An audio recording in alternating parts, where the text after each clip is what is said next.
So you are doing session 1, week 1 of CHCMHS011.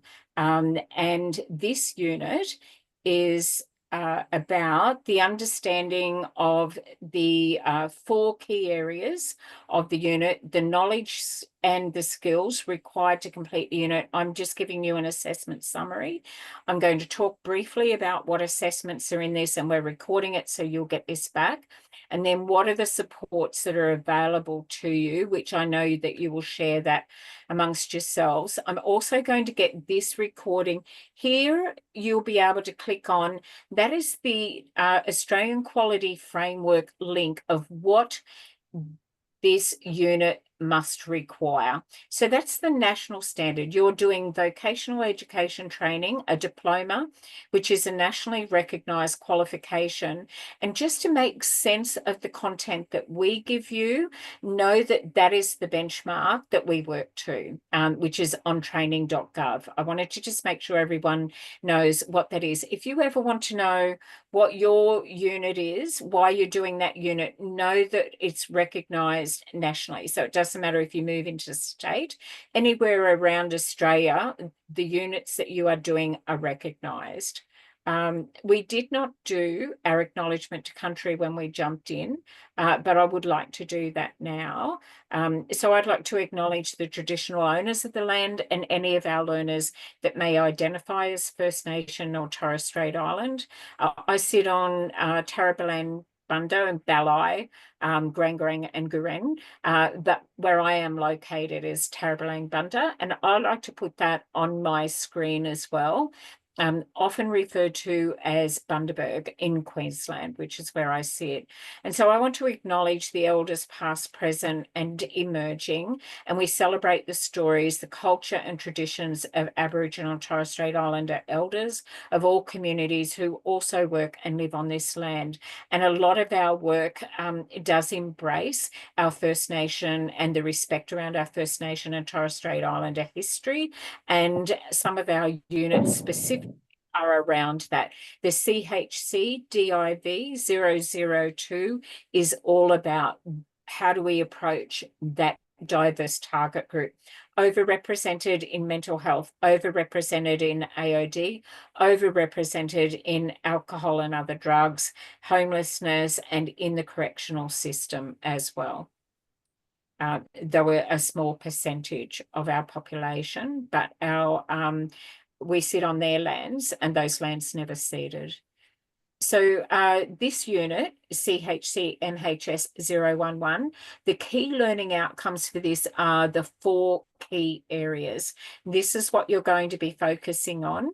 The promotion of physical well-being, we do that in our intake and assessment, and promote the social well-being. That's taking your rightful place in the community, that social inclusion.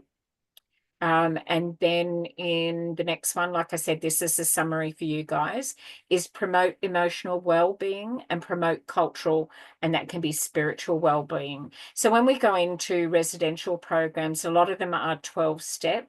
And even though it's framed around using the word God, it also recognises that in those programs that your spiritual connection could be other things and memories. It could be fishing because it takes you back to a hope and healing space. So God doesn't always mean organised religion, but it's a framework. And so it is acknowledged cultural, spiritual well-being, and knowing First Nation, Torres Strait Island and other diverse groups, that it can mean something different for them. So from November through to February, there are 17 different religious holidays that are celebrated. So I always like to make sure that we encompass all cultural well-being, and our target group around diversity isn't only First Nation, Torres Strait Island, is not only people with disabilities, it is diverse in lots of other ways as well. Always like to share that I'm neurodivergent, and that I sit in that space, and then I navigate the space according to my that cultural safety that I need for my diversity. So as an introduction, we're going to also talk about the legal considerations. That is our requirement when we're working with people from minority groups as well, and of course, human rights. And then the ethical considerations, you will have dilemmas. I shared at the beginning of tonight that the dilemma that I often face is the harm minimization, because I knew that if I didn't provide services to people who were working at their full potential right now, maybe had left beside ice and moved to using marijuana, or reducing their intake, that was work that wasn't being, I identified as an unmet need. I do a lot of work in the courts. I'm a court advocate for both survivors and offenders. So I knew that if I didn't do the work that I truly felt passionate about, and didn't take the target group that I wanted, which is the ones that nobody else wants. So our model is based on that. Where I work, we run a program called Kirby House, and Kirby House was named after a young man who I worked with from 24 to 34 who did not make it. He had a successful suicide attempt, and he struggled with his alcohol addiction from the age of 14.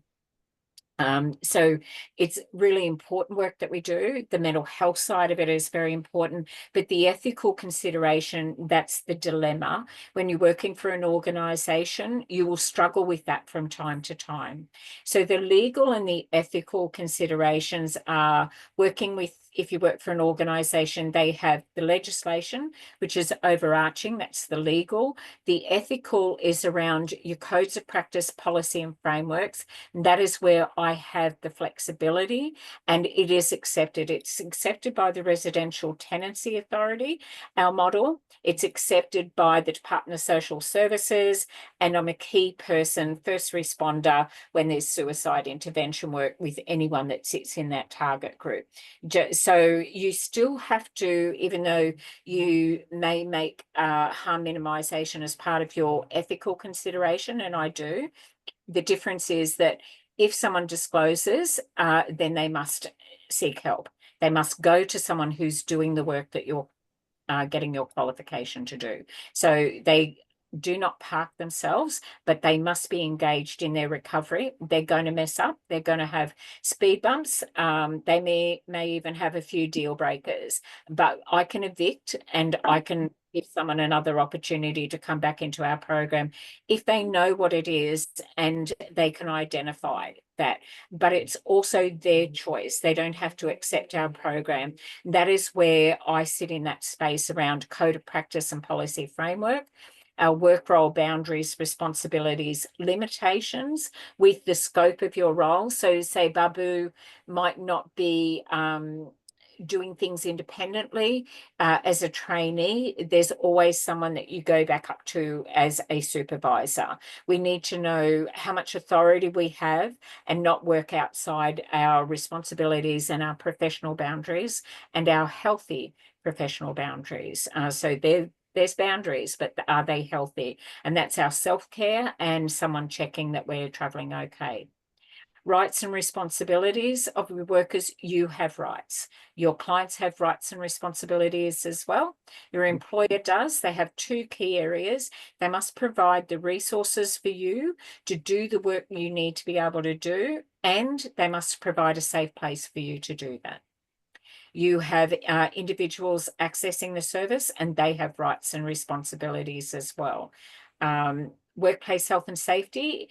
In many states and territories, psychological safety is now under the workplace health and safety legislation, which is great. It only came in October 2023 for Queensland. And there's some first cases now just coming through under psychological damage. More in New South Wales, it has opened up the door for public servants now, where a client, and Corinne, this may interest you, where a client, if psychological safety sits under workplace health and safety, because if someone is a public servant and the public is the person that they're looking after. A member of the public can make a work cover claim against a public servant now for psychological damage. So it's very important to be current in this space and have a very good understanding about what your rights and what your responsibilities are across every area.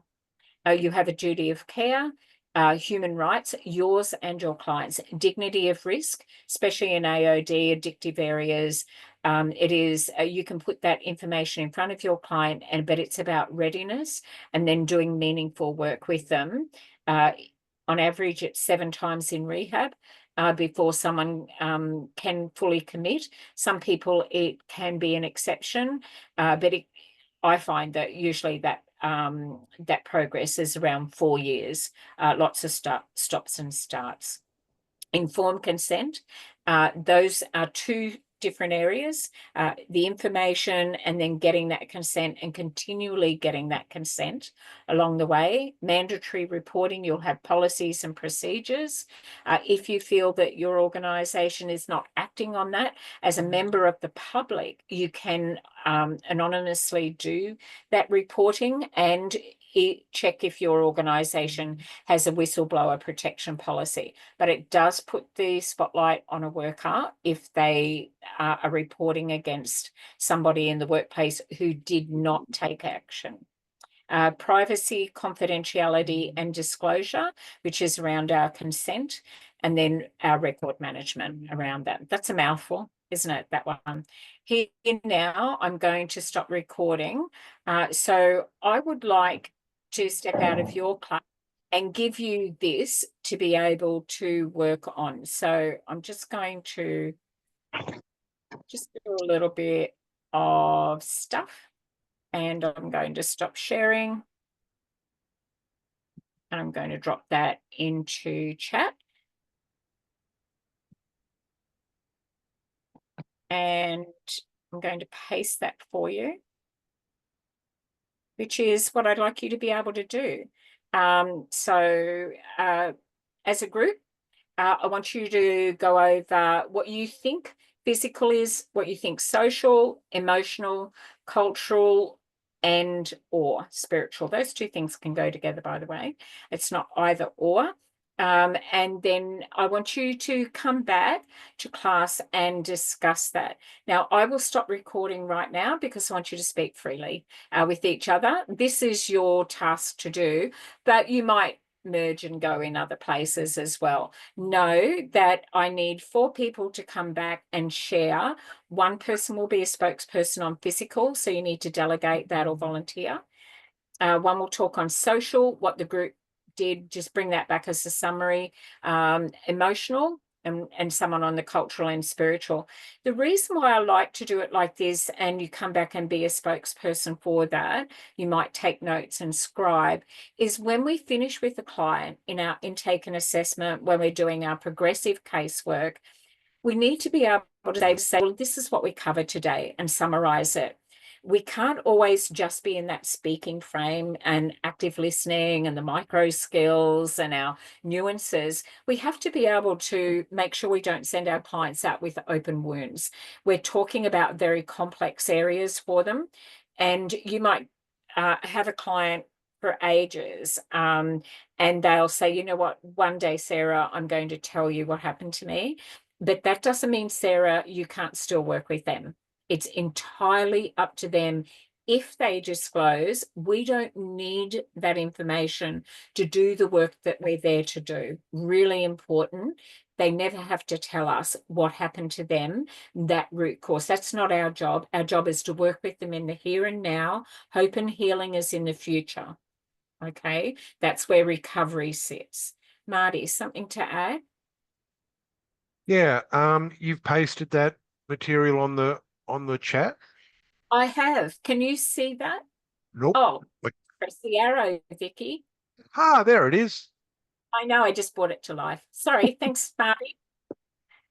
Yay. Look at us working together beautifully. All right, so it says brainstorming as a class in small groups. I'm not going to break you up into a group. I'm just going to leave and let you speak freely. I'm going to stop recording right now.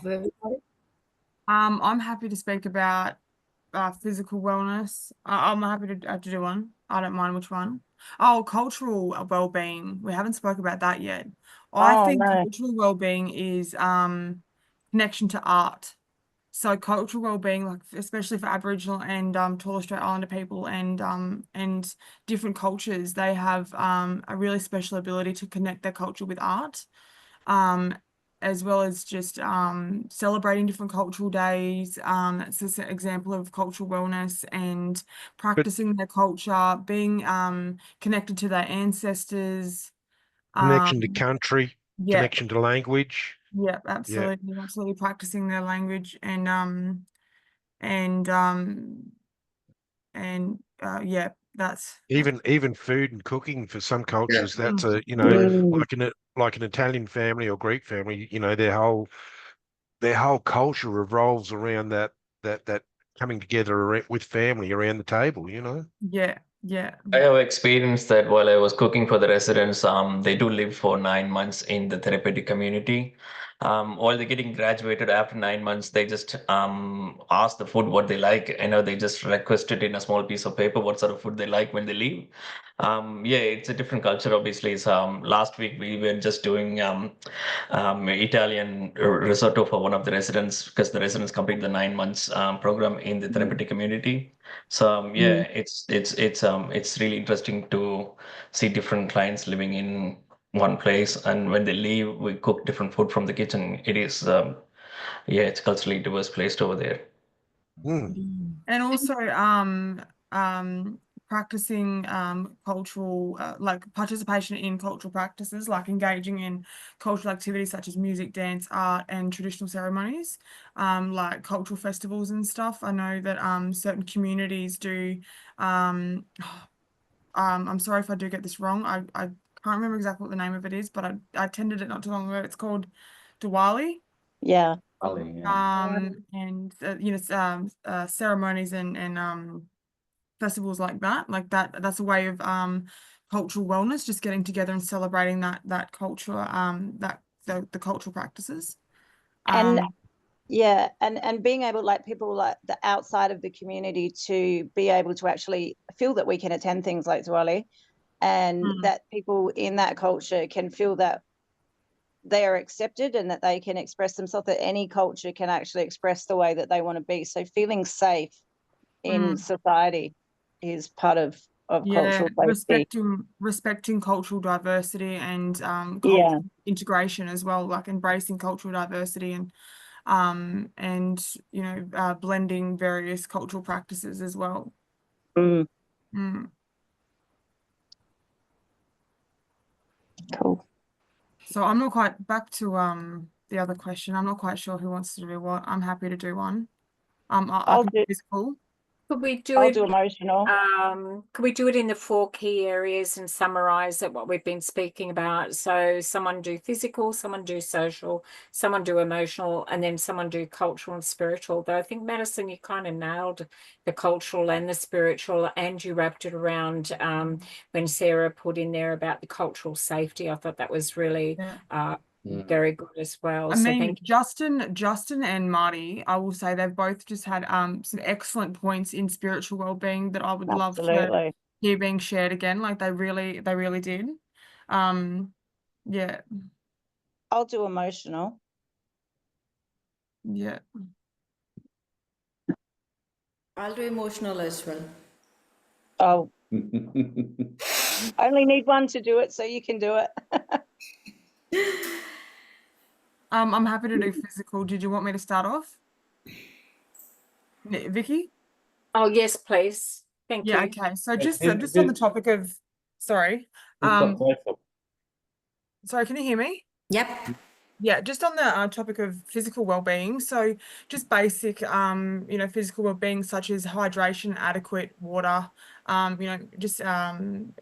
nutrition and a balanced diet, getting a decent sleep, having a good sleep routine and adequate sleep as well. So I know some people in recovery have barely no sleep, but if they do, it's all over the ship shop. But, sometimes they're sleeping all throughout the day, sometimes sleeping out throughout the night. And there's not that, solid, healthy sleep routine. So just embracing the importance of that as well as regular exercise, getting outside, getting fresh air, getting the sun, getting with some SP30 plus, managing stress well. So just trying to avoid stressful situations, and managing a healthy weight. So just eating a balanced diet and making sure that you know, you're not becoming obese and things like that, and also avoiding harmful behaviors. So that's excessive alcohol intake, substance abuse, smoking, vaping, you know, the addictive maladaptive practices that people you know, AOD have. Just trying your best to avoid all of that harmful behavior. That's an example of physical well-being. Mm-hmm.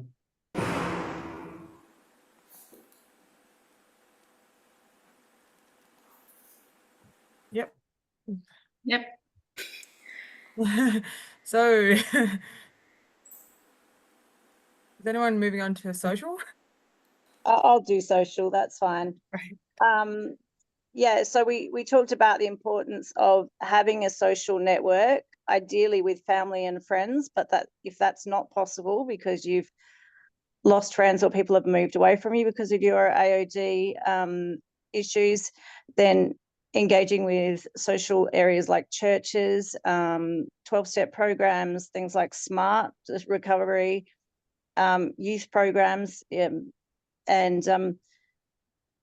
also, you know, just finding yourself and finding a place that you feel accepted and safe. Also, social comes into the financial well-being, and safe housing, safe clothing, enough to eat, you know, everything that we actually need to be able to live to actually maintain what Madison was just talking about with the physical activity, the physical issues. It's all intertwined.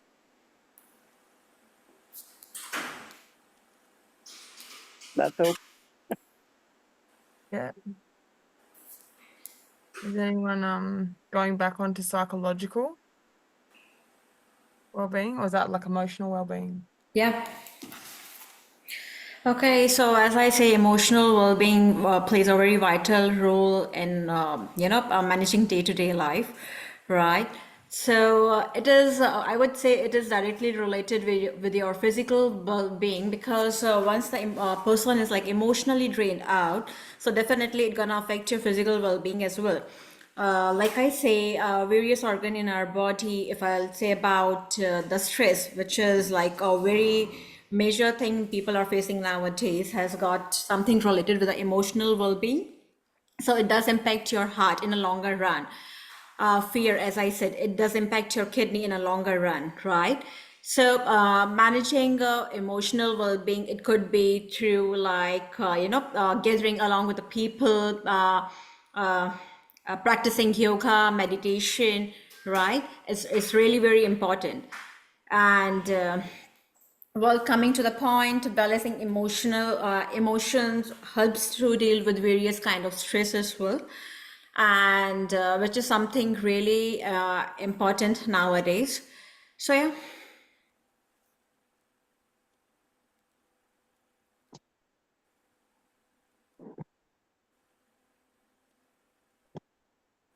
Yep. Yeah. We're there. All right. Wonderful. Thank you. Spiritual. That was great. Well, I thought Madison, I thought you had done a really great summary, and I actually recorded, I jumped in a little early while you were writing the throw of it, but I really liked how you broke those two down, and they can be seen separately, even though in the assessment it might refer to it as cultural, but I do accept that the art is an expression as well. It's a communication sort of method. So I think that's So I great. think there's a lot of cultural like connection to culture through art, but art is not just you know, we see a lot of art in the Aboriginal and Torres Strait Islander culture, but for me, that's just my knowledge. But I also know that there's a lot of cultures, cultural practices out there where they express their culture through festivals, dance, music, Food. yeah, and yeah, exactly, and I think that's very important, as well as the like the education on those celebrations, and for other people, it's about respecting that that culture and embracing those different festivals and practices as well. So thank you. And I think the purpose behind this unit is, how do we change our style when we are engaging with our clients and keeping all of those considerations in place? What adjustments do we need to make for it to be culturally safe for them as well? And when we make suggestions or do referrals, is it actually culturally appropriate? Is it accessible for them? Are we asking too much of them? Which kind of circles back to, Marty, what you were saying is about, you know, disassociating. It could be a safe mechanism for them, and they're not there, and then of course yet. And that might not be on the top of our SMART program that we would work with. So better question, Marty, as we're wrapping up. Not so much a question, but more a statement. When I was working in another city, it had a high refugee intake from different African countries, and it was amazing the cultural difference when they got bad news from back home. You know, we might cry and that sort of thing, but culturally they go into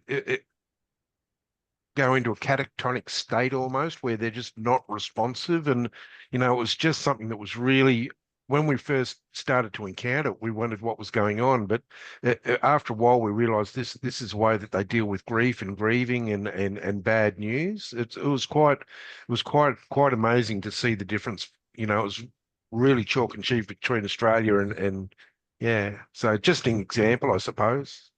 Yeah. I wonder, do you think that perhaps the refugee, that ambiguous sadness, that frozen, that frozen loss, the grief that sits around being away from your family as Could be. well.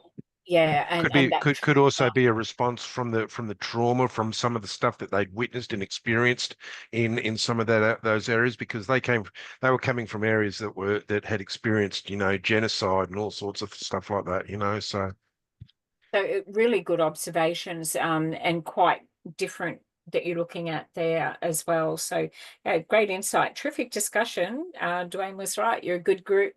So I want to say thank you so much for having me tonight, and welcome to our newbies. This recording will come out to you, and Dwayne's recording will come out to you. So you get to yourself, your discussion, and you will get what Dwayne has prepped. Serena, a question before we wrap up? No, it's not a question. It's just on the cultural thing, and that's sort of off the back of Marty. So I come from South Africa.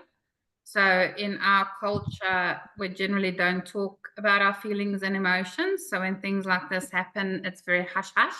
So it's been a challenge for me to share openly in a public forum like this, and actually having to open up about a lot of things through my recovery process, because we used to, it gets dealt with behind closed doors, if even. And so it does play a big part.